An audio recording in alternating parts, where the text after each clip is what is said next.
How does race consciousness affect your leadership style? Do you see yourself as advancing the interest of your race or advancing the interest of society, or are these the same thing?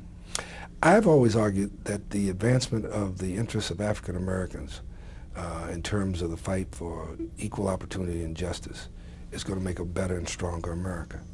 I've never seen a conflict, and I never felt that there was one. However, when I became chairman of the Budget Committee, I understood something, that I wasn't speaking for the Black Caucus. I wasn't speaking for black members or the black community. I was speaking for the entire Democratic body of the House of Representatives. But at the same time, there must be people who say, Bill, you are a member of the Black Caucus. You've got to speak for us. You can't speak just for those other people. Speak for us, too. Well, How do you balance that? I think I did speak for them. I mean, when Ronald Reagan tried to eliminate Pell Grants, I said no. Pell Grants disproportionately affect black people.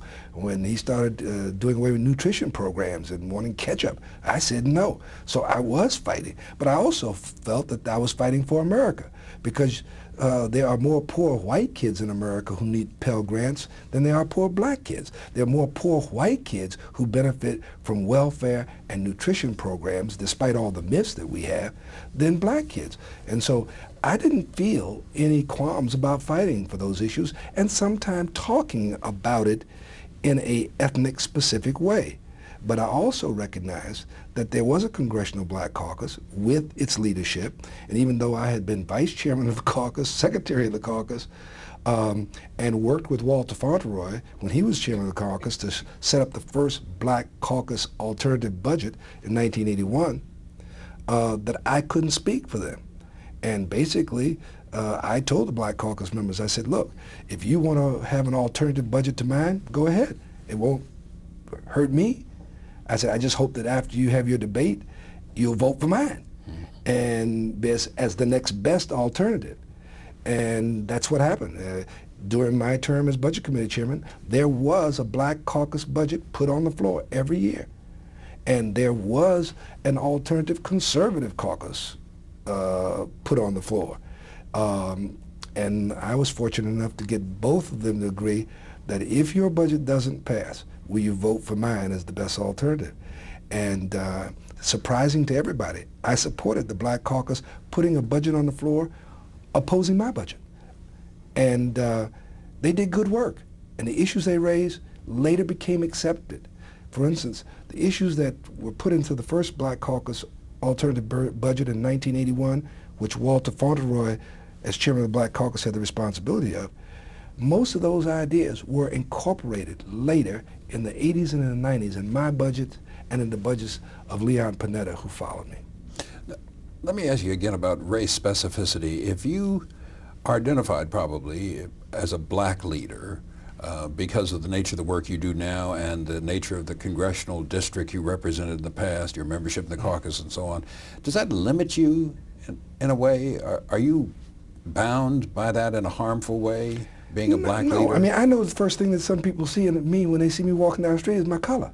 When I walk in the room, whether I'm a congressman or whether I'm just Bill Gray the preacher or whether I'm just Bill Gray the citizen, there still are people who, the first thing that they will notice, even today, when I walk into a corporate boardroom, you know, I remember one board that I served on had a beach party at a two-day retreat at a very swanky place, and I arrived late. And when my wife and I came down to the beach, and as we walked toward the party, a lady looked at me, looked at my wife, she elbowed 2 or 3 people, and she quickly walked over and said, "This is a private party."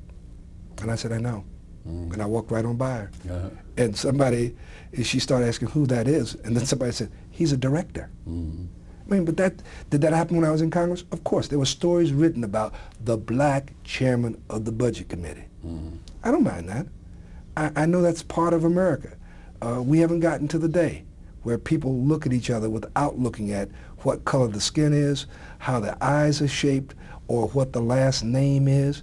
We haven't gotten there. Or whether they're female or male, we haven't gotten there. It does not offend me.